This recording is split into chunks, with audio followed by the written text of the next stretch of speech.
ये table basically एक पूरा का पूरा एक स्ट्रक्चर्ड एल्गोरिदम है, स्टेप बाय स्टेप अप्रोच है कि आपने किसी भी टॉपिक को लेकर चलना कैसे है। तो इस एक स्टेप को अगर आप थाम लेंगे तो बहुत सारी चीजें आपके लिए आसान हो जाएगी। Let me Orient you towards this table. In the extreme left column we have got what to do, and in the second column we have got why to do, and in the third column we have got how to do.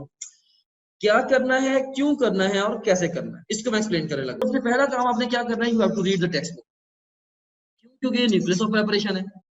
बाकी जितनी भी चीजें आने वाली हैं आगे वो सारी की सारी इसके गिर्द घूमनी, तो ये न्यूक्लियस है। Text book is the nucleus, बाकी सारी चीजें इसके गिर्द घूमनी। और आपने पढ़ते हुए ओवरऑल क्या करना है, आपने इंपॉर्टेंट पॉइंट्स को हाईलाइट करना है, कंफ्यूजिंग पॉइंट्स को मार्क करना है। कि किस तरीके से करेंगे, इंपॉर्टेंट पॉइंट्स को हाईलाइट कर दें, कंफ्यूजिंग पॉइंट्स को मार्क कर दें, क्वेश्चन मार्क लगा दें, भाई ये चीज मुझे समझ नहीं आई। ये किताब पढ़ते हो अगर आपको कोई चीज समझ में नहीं आ रही, आप उसको कंफ्यूजिंग पॉइंट्स को आप मार्क कर दें, उससे फायदा क्या होगा कि बाद में आप एटलीस्ट उस कंफ्यूजन को डिस्कस कर चुके हैं। कहते हैं question is half the knowledge. अगर किताब पढ़ते पढ़ते आपके दिमाग में कोई सवाल आ गया है तो समझ लें कि आधा नॉलेज आपको मिल गया, right. Question is half the knowledge, right. तो क्वेश्चन जो है ये हाफ द नॉलेज है, इसलिए आपने कंफ्यूजन जो है वो जनरेट करनी है। तो don't be avoidant to confusion, confusion are good, right. Confusion जो है, जितनी ज्यादा कंफ्यूजन लेके आप सब्सिक्वेंटली बुक में जाएंगे अगेन एंड अगेन, उतना ज्यादा चांस है कि आप उसमें ज्यादा एक्टिवली लर्न करेंगे, ठीक है। तो टेक्स्ट बुक को पढ़ना है, क्यों पढ़ना है, क्योंकि न्यूक्लियस ऑफ प्रिपरेशन है, और हर वो चीज अहम है जो किताब के अंदर, और हर वो चीज भी अहम है जो किताब को समझने में मदद देती है। लेकिन वो टॉपिक, वो लेक्चर, वो नोट्स, वो क्वेश्चन जो कि आपको टेक्स्ट बुक के स्कोप से दूर लेके जाएं, उनको आप अपने आप से दूर कर दें। एमडी कैट में वो अपीयर नहीं होते, और एग्जाम का मैं नहीं कह सकता, लेकिन एमडी कैट में वो अपीयर नहीं होते। ऑलराइट, तो इसके अंदर आप देखें कि नेक्स्ट क्या काम क्या करना आप लोगों ने। सेकंड नंबर पे you will have to listen to the TG lecture. Top grade का लेक्चर आपने सुनना है। अब टॉप ग्रेड का जो लेक्चर आप सुनेंगे, इसके अंदर हम क्या क्या कर रहे हैं, क्यों आप सुनेंगे। इसके अंदर एक तो आपकी फास्ट रिवीजन करवा रहे हैं, खुद जो टॉपिक आपने 4 घंटे में समझना है, मे बी हम आपको आधे घंटे में समझा दें। फिर नंबर 2 पे हम आपको पैटर्न क्वेश्चंस जो वो बताएंगे।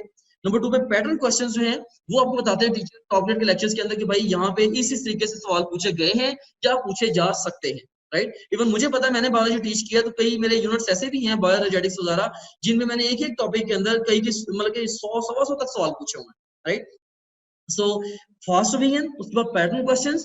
थर्ड नंबर पे प्रॉब्लम सॉल्विंग टेक्निक्स, के खास तौर पे फिजिक्स के सब्जेक्ट के लिए, इवन केमिस्ट्री के लिए, इवन बायोलॉजी के अंदर समटाइम्स आपको बताया जाता है कि ये क्वेश्चंस जो हैं इनको क्विकली आपने इस तरीके से सॉल्व करना है कि आप राइट आंसर तक पहुंच जाए। देखिए आम एफएससी के सवालों में और इसमें ये फर्क है, एमसीक्यू ये जो एंट्री टेस्ट है, ये एफएससी में सवाल दिया आपने खुद जवाब लिखना है, मोस्ट ऑफ द टाइम ये ऐसे ही है शॉर्ट और लॉन्ग क्वेश्चंस के लिए। लेकिन यहाँ पे सवाल के नीचे जवाब 100% मौजूद है, आपने सही जवाब ढूंढना है।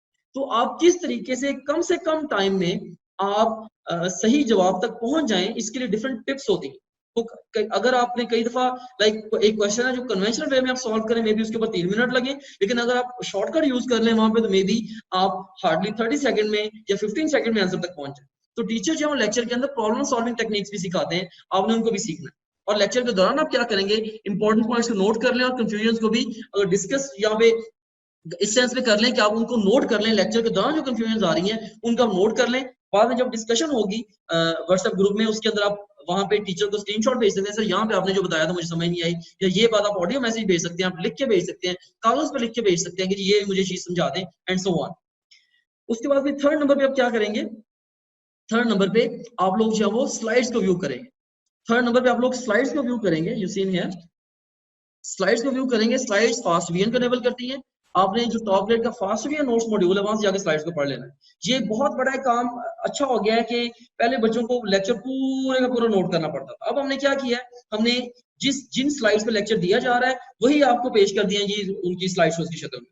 तो इससे क्या हुआ है कि आपको सारे के सारा लेक्चर नोट करने की जरूरत नहीं है। हाँ, टीचर एक्स्ट्रा जो मटेरियल उसके ऊपर राइट कर रहा है, लिख रहा है, पॉइंट ऐसे बता रहा है जो आपको पहले नहीं पता, सिर्फ आप उनको रफ पेज के ऊपर नोट कर लें, और उसको भी बाद में भले टॉप ग्रेड के माय नोट्स के अंदर भी नोट कर लें, लेकिन अदरवाइज आपको जरूरत नहीं है, राइट, नोट पूरा का पूरा लेक्चर नोट करने की। उसके बाद फोर्थ नंबर पे आप क्या करेंगे, अब आपने टेक्स्ट बुक को दोबारा पढ़ना है through the eyes of exam. देखिए पहले आपने किताब को अपनी आंख से पढ़ा, फिर हमने आपको किताब को इम्तिहान की आंख से पढ़ाया, और फिर आपने रिवीजन नोट्स के थ्रू दोबारा उसको क्विकली रिवाइज भी कर लिया। अब आप जो किताब पढ़ेंगे वो through the eyes of exam पढ़ेंगे। पहले आपने किताब को अपनी आंख से पढ़ा था, आपको तब ये नहीं पता था कि यार यहाँ से सवाल कैसे आने। अब आप अच्छे तरीके से जानते हैं कि एग्जाम में क्वेश्चन इस तरीके से पूछे जाएंगे।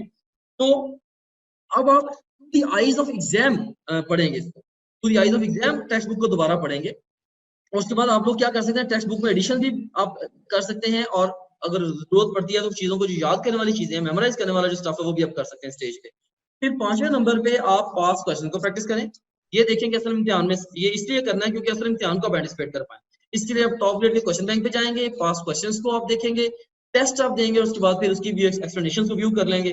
फिर 6वें नंबर पे आप क्या करेंगे, आप लोग अनसीन इनकरेक्ट और बुक मार्क क्वेश्चंस जो वो भी टॉप ग्रेड के क्वेश्चन बैंक में अनसीन इनकरेक्ट और बुक मार्क क्वेश्चंस हैं, आप उन सारे क्वेश्चन को अटेम्प्ट करेंगे और अल्टीमेटली आपका टारगेट ये है उन सबको सही करना उस टॉपिक से रिलेटेड। इसका क्यों करेंगे, एक तो पर्सनलाइज लर्निंग, आपके मुताबिक सिस्टम आपको लेके चलेगा, कॉन्सेप्ट्स कौन कौन से टॉपिक से आते हैं ये आपको पता चलेगा, और आपकी टेस्ट टेकिंग स्किल्स जो है उनकी प्रैक्टिस होगी। इसके लिए करेंगे कि आप टॉप ग्रेड के क्वेश्चन बैंक में जाएंगे और अपनी नीड के अकॉर्डिंगली आप मल्टीपल टेस्ट जो है वो क्रिएट करेंगे। टॉप ग्रेड जिस तरीके से आप सोचेंगे वैसे आपसे टेस्ट ले लेगा।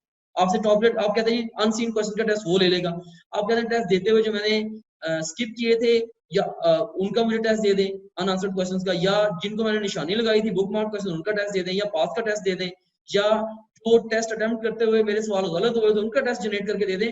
टॉप ग्रेड इन सारी नीड्स को फुलफिल करता है, राइट। सो ये one most versatile question bank है in the entire stage regarding the MD CAT preparation, जो 360 डिग्री से ये सारे के सारे एंगल से टॉपिक को कवर कर रहा है।